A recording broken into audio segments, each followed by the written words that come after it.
алып келесің, бірдеңкеңді айтқың келіп, сіздің даусыңызды естіген сайын ұйқыға беріліп, өзіміздің ұйқымыз келіп отырады, оның арман ұйқым келген. Ну енді бұл Алла тағаланың берген дауысы әрине, мен оны одан қашып құтыла алмаймын. Сіз негізі өз жұмысыңызды қанша уақыт бойы атқарып жүрсіз мамандық бойынша? Мамандық бойынша қазіргі таңда 10 жылдан астам. 10 жылдан бастап. Мен уже бірінші курстан бастап оқуға түстім. Содан бастап мен уже үйлеріне қызмет жасап психологиялық тұрғыдан әрбір Қиын емес па, сол адамдармен сөйлескен сайын энергетикаларын аласыз, сізге бір қиындық тудырмады ма? Бір қиналған күндеріңіз болды ма? Оның оңай тәсілі бар. Оны өздеріңіздің.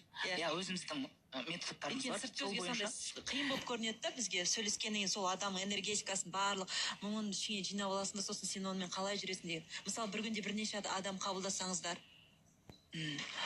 Негізі мысал үшін, өйткені бізде клиенттар